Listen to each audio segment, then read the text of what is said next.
Hello जी, स्वागत है आपका मेरे चैनल पे। आज हम बात करेंगे यूटीआई के ऑटोमोबाइल्स और लॉजिस्टिक्स फंड पर।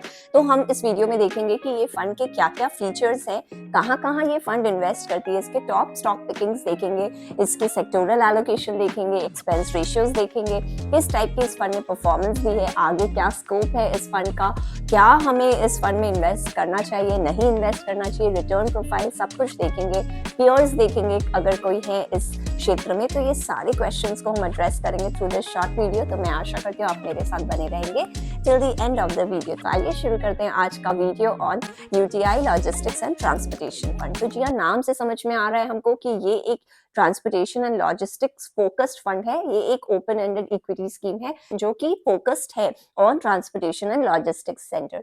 तो इसलिए फंड के जो कॉन्सेंट्रेशन है वो आप नाम से जैसे समझ में आता है, ऑटोमोबाइल्स होंगे या लॉजिस्टिक कंपनीज होंगे, ओईएम्स होंगे। तो इस टाइप के कंपनीज में, इस टाइप के कंपनीज जो बिजनेसेस इस टाइप के करते हैं उस पे ये फंड फोकस करेगा। बाकी ये फंड एक बॉटम अप अप्रोच फॉलो करता है, यानी they will try to find out good stocks at good valuation, जिनकी परफॉर्मेंस बेटर अच्छी रही है, जिनका कैश फ्लोज अच्छा है, जिनके आगे बढ़िया स्कोप दिख रहा है ग्रोथ का। इस टाइप के फंड्स को, स्टॉक्स को ये फंड प्रेफर करती हैं और ये एग्नोस्टिक है टुवर्ड्स मार्केट कैपिटलाइजेशन। तो एक्सपेक्ट कर सकते हैं आप कि इसमें कोई भी स्टॉक पे ज्यादा कॉन्सेंट्रेशन हो सकता है।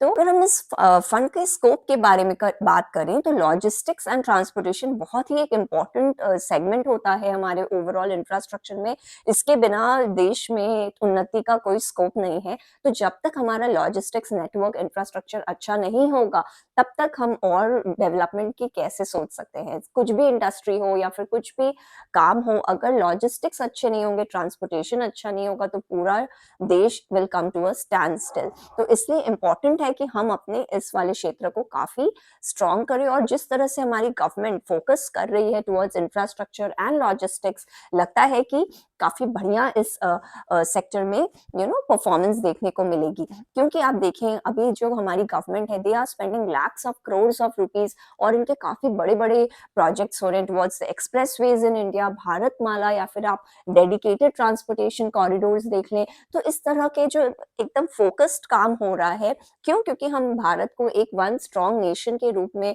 बना रहे हैं। तो इसके लिए हमको जरूरी है कि हमारे लिए वाले जो क्षेत्र है वो काफी वेल डेवलप्ड और स्ट्रॉन्ग। इसीलिए अगर हमको इस वाले क्षेत्र से इस पोटेंशियल, के जो ग्रोथ पोटेंशियल को प्ले करना है, तो we can look at the UTI का ट्रांसपोर्टेशन एंड लॉजिस्टिक्स फंड। तो मैंने अभी बहुत सीरीज ऑफ इस टाइप के फंड्स पे वीडियो बनाए, जैसे हमने एक डिफेंस पे किया था, फिर अभी हमने रिसेंटली एक रियल एस्टेट फोकस्ड फंड किया था। उसी तरह से अभी हम एक ये लॉजिस्टिक्स फंड कर रहे हैं। क्यों? क्योंकि ये सब काफी यूनिक कॉन्सेप्ट्स हैं और काफी अभी इसमें संभावना है। There is a huge chance that these sectors are going to outperform in the future, क्योंकि हमारी गवर्नमेंट इतनी प्रो डेवलपमेंट है आज के दिन। तो अभी अगर हम देखें तो ये जो फंड है पर्टिकुलर यूटीआई का logistics and transportation, it was started in the year 2013 और आज के दिन अगर हम इसकी एयूएम देखें तो इट इज अराउंड 2,500 करोड़। तो it is a quite a large fund, क्योंकि ये जो लॉजिस्टिक्स और ये काफी कैपिटल इंटेंसिव और काफी ह्यूज इनका सब कुछ होता है। लेकिन अभी क्योंकि लैकलस्टर परफॉर्मेंस पहले पिछले सालों में ज्यादा कुछ उछाल नहीं देखा गया था, काफी लैकलस्टर था। और क्योंकि अभी गवर्नमेंट इतनी प्रो है और इतना काम हो रहा है यहाँ, तो इसलिए इनमें भी आपको काफी उछाल की संभावना है आगे, क्योंकि अभी it has come from a period of लल। तो आगे संभावना है कि काफी अच्छी इस क्षेत्र में परफॉर्मेंस होनी चाहिए। बाकी अगर हम इसके और फीचर्स देखें तो it is benchmark to Nifty का logistics and transportation index, total return index. उसके बाद अगर हम इसके एलोकेशन पे ध्यान दें तो जो 70% एलोकेशन है इस फंड का वो है towards large cap, followed by 16% to mid cap and around 15% towards small cap. तो इस तरह से इस फंड ने totally, it is a very large cap focused fund. उसके बाद ह्यूज सेक्टोरल एलोकेशन की अगर हम बात करें तो ऑटोमोबाइल्स पे ये फंड का around 3/4 of the total fund value is concentrated towards the automobile sector. तो this makes it a very blue blooded automobile and logistics and transportation fund, क्योंकि इसका जो 3/4 of its allocation goes towards automobile companies, followed by services. Services में इस fund ने 11% का focus रखा है। अगर हम इस फंड के टॉप स्टॉक्स को देखें तो सबसे लार्जेस्ट है इसका महिंद्रा एंड महिंद्रा, जिसमें इन्होंने 12% का वेटेज दिया है। और फिर इसमें काफी और लार्ज हमारे कंपनीज हैं of the likes of Maruti, फिर हमारे आ जाते हैं टाटा मोटर्स, आइकर्स, बजाज ऑटो। तो इस टाइप के जो लार्ज ऑटोमोबाइल कंपनी है सब पर इस फंड ने अपना एलोकेशन रखा है, and they form part of the top 10 stock holdings of this particular fund. बाकी अगर आप और देखें तो इसमें इंडिगो है और अडाना पोर्ट्स है। अगर इन दोनों को आप छोड़ दें तो टॉप 10 में सारे के सारे ऑटोमोबाइल कंपनीज ही हैं। तो इस तरह से आप देखिए काफी ट्रू टू इट्स थीम है ये fund, focusing wholly and solely on the transportation and logistics companies in this country, और सारे लार्ज कैप कंपनीज ज्यादा हैं इस फंड में। टॉप 10 अगर हम बात करें तो top 10 stocks account for a total of 70% of this fund. Overall इस फंड में 33 स्टॉक्स हैं, 33 स्टॉक्स की ओवरऑल होल्डिंग है इस फंड में, और जो टॉप 5 स्टॉक्स है वो अकाउंट करते हैं more than 50% of the total fund value. तो आप देखिए इसका मतलब the fund manager is taking heavy bets, concentrated bets on high conviction picks.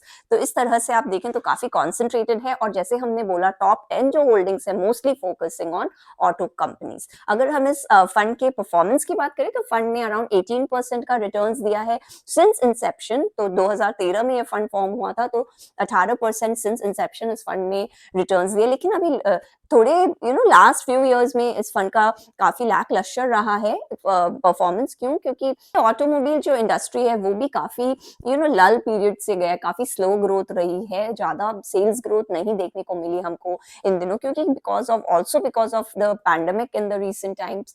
तो इस वजह से भी कार सेल्स वगैरह पे काफी असर पड़ा है। लेकिन अभी जो लास्ट 6 मंथ्स में अगर हम देखें, because of the pent up demand, also increased income, जिस तरह से अर्बनाइजेशन बढ़ रहा है रिसेंटली, तो उस हिसाब से आप देखें 6 महीने के अंदर काफी अच्छा इन्होंने ग्रोथ पोटेंशियल दिखाया है इस पूरे सेक्टर ने, which should augur well for the fund as well. तो आशा है कि आगे जाकर भी ये ओवरऑल फंड के परफॉर्मेंस के लिए बेहतरीन रहेगा। अगर हम एक्सपेंस रेशियो की बात करें तो expense ratio is around 0.81% in direct plan and 1.9। तो अगर हम एक्सपेंस रेशियो की बात करें तो expense ratio is around 0.81% in direct plan and 1.97% in the regular plan. तो काफी एवरेज एक्सपेंस रेशियो रहा है for this kind of theme based fund. So I would like to say कि काफी एक ये डिसेंट ऑटोमोबाइल फंड है। Of course UTI transportation and logistics is a true automobile focused fund, क्योंकि इसकी 75% की वेटेज है टुवर्ड्स दिस पर्टिकुलर सेक्टर, और इस फंड ने अच्छी परफॉर्मेंस भी दी है, डिसेंट इसके स्टॉक पिकिंग्स वगैरह हैं। एक्सपेंस रेशियो भी एवरेज है, it is not very much on the high side. बाकी हम देखें तो अब कार सेल्स में उम्मीद है अच्छी परफॉर्मेंस होने की, because of the rise in income and also जो ओवरऑल फोकस है टुवर्ड्स दिस सेक्टर। तो उस हिसाब से अगर हम देखें इंडियन इकोनॉमी की जिस तरह से ग्रोथ हो रही है, तो उस हिसाब से car sales growth should also increase, और इस वजह से जो हमारे large automobile companies of the likes of Mahindra, Maruti, उनके भी सेल्स ग्रोथ में अच्छा प्रभाव मिलेगा, जिस वजह से इस फंड की ग्रोथ में भी अच्छा इफेक्ट दिखेगा। So that was all from my side. I hope you like my video. अगर वीडियो पसंद आए तो प्लीज इसे लाइक करिए, मेरे चैनल को सब्सक्राइब करिए, दोबारा जरूर से आइए। I hope to see you again. Subscribe करने के लिए नीचे वाले ग्रीन ग्लोब को आप क्लिक कर सकते हैं, और रिलेटेड वीडियोस के लिए आप ऊपर वाले लिंक पे जा सकते हैं। मैं आशा करती हूँ आपका दिन शुभ हो। Thank you.